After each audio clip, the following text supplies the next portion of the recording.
fixtures have been released for next season. England against Zimbabwe at Trent Bridge, 22nd to the 25th of May. So that's a one-off test match. Then a men's and women's white ball series against West Indies. That's late May into early June. And then the England men are playing a test series against India. 5 test match series, a little bit like the Ashes last year in terms of the schedule. 20th of June to the 4th of August. And the venues for those games, first test is going to be played at Headingley. The second test at Edgbaston. The third test at Lords. It's unusual. I can't remember a third test in the middle of a 5-match series being at Lords before. It probably has happened. Fourth test at Old Trafford, 23rd to the 27th of July. And then the fifth test is at the Oval, 31st of July to the 4th of August. And then there's a women's white ball series against India, late June to late July. And then a men's white ball series against South Africa, first half of September. And then the men's team is going to Ireland in late September to play some white ball matches. So that's the schedule for next summer. I mean, just out of interest, have they announced when the 100's going to fit into that schedule as well? Well, I think we can work it out from the gap, can't we? The third of where are we? The men's test series against India ends on the 4th of August. So I presume it's after the 4th of August, in 5th, 6th, something like that, for the rest of August. That seems the most logical spot for it, because there's no international cricket being played then. So, the 100 a bit later. It might just start before, a week or so before, and then the players come and join after that series finishes. Yeah. What do you make of that then? A lot of cricket. There's I mean, it's great for the game, and you're watching lots of cricket. But I do look at schedules and do think they're just completely congested far too much for the player and for the spectator. I just think it's sometimes it's a little bit too much.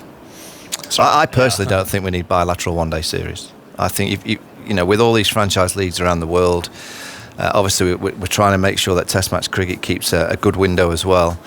I just think you should be playing your bilateral T20 series or 50-over series leading into a World Cup, but all these bilateral... I know there's points to play for, but somehow the game has to work out windows where players can have a little bit of rest. And if all these boards around the world want their prominent, major leagues to have a window as well and be, a successful...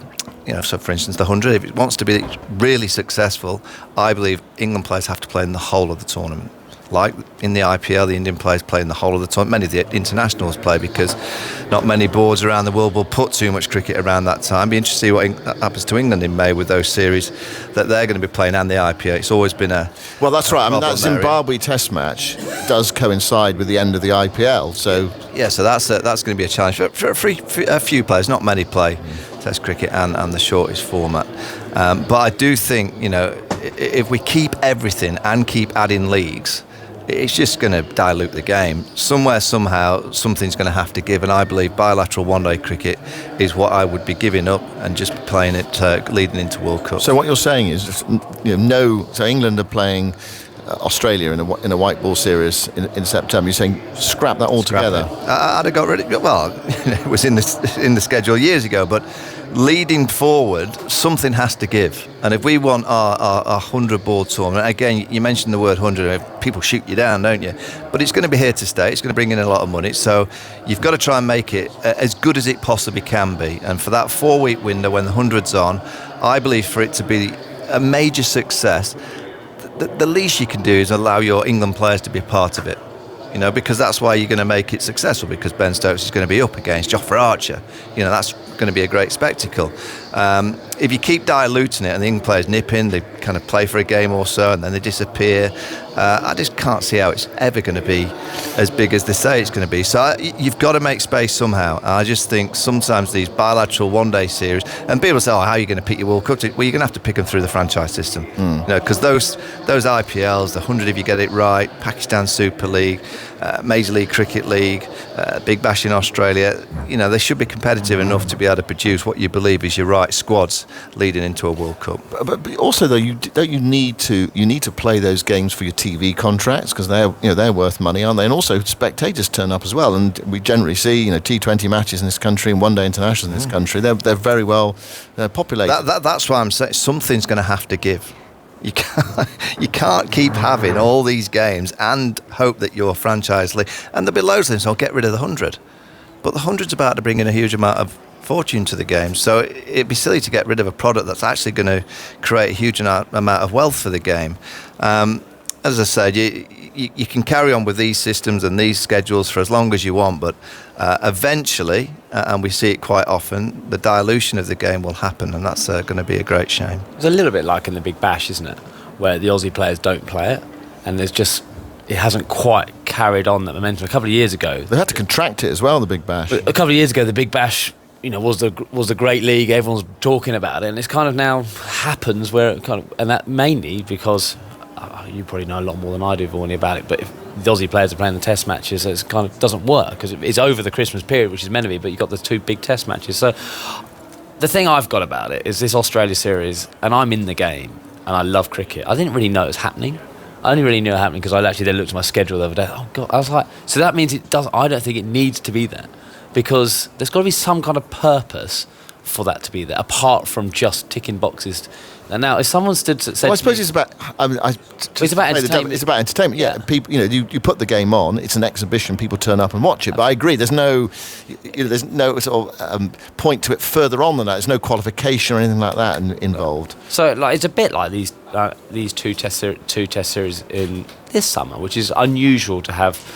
Without a big marquee side. There's no disrespect for the West Indies and Sri Lanka. It's just what it is at this precise moment in time.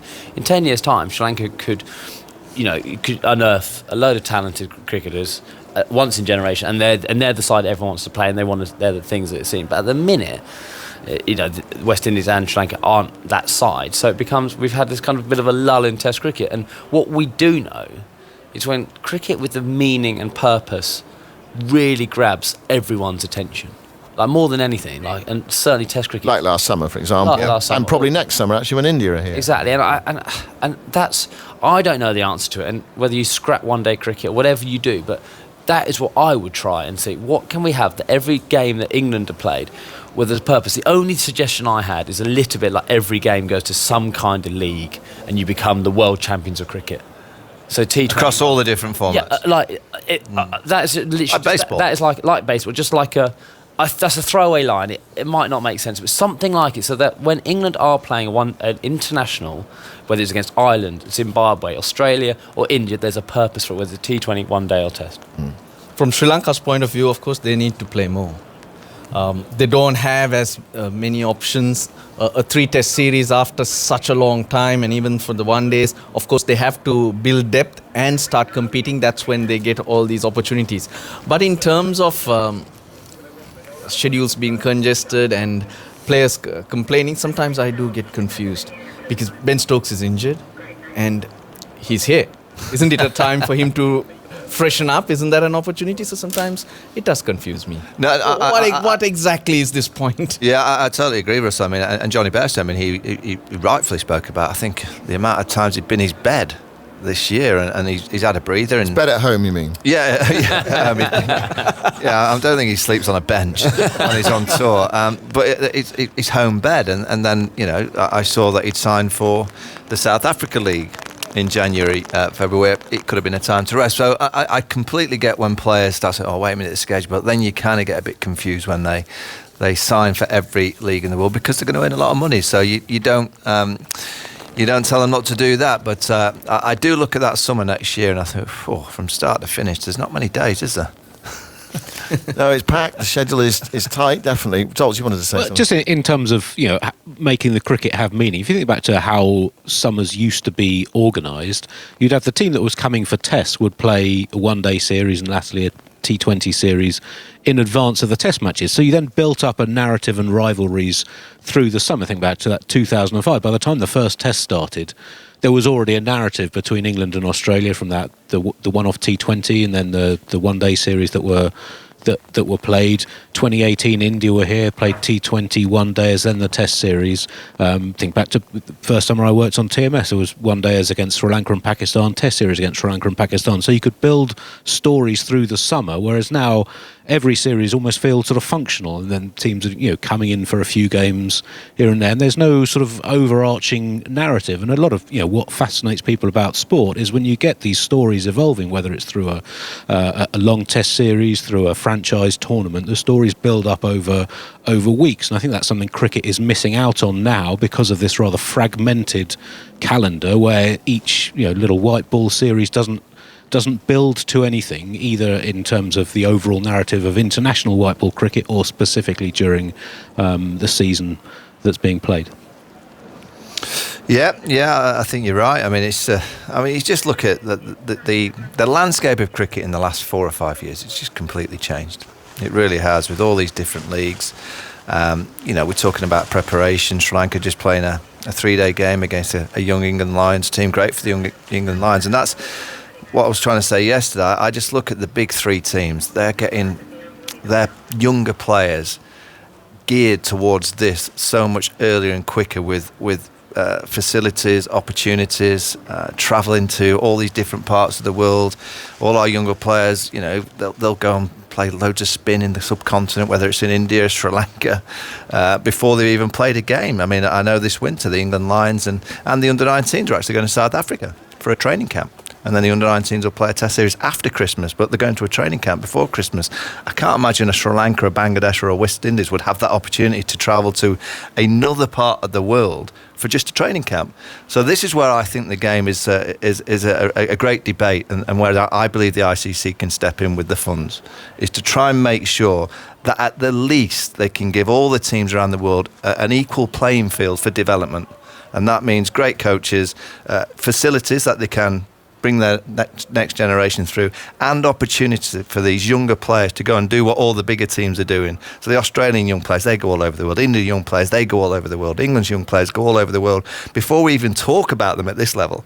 So by the time they play at this level, they've probably been in many of the countries that they potentially could be playing test cricket or one-day cricket in. I can't imagine there'll be many Sri Lankan young players. I know the Sri Lankan under-19s have been here this summer, but I can't imagine many of them will get the opportunity to go and play in Australia, South Africa, or just train there before they play at the highest level. And that's where I just think the ICC could step in and make sure that the funds are spread to help the development of players. Sri Lanka, again, are aware of this, and they are trying to create opportunities, trying to send out A teams. Probably an A team can travel, but not players who have been recognized, as you just did mention. So, yeah, that is a definite area that can be addressed.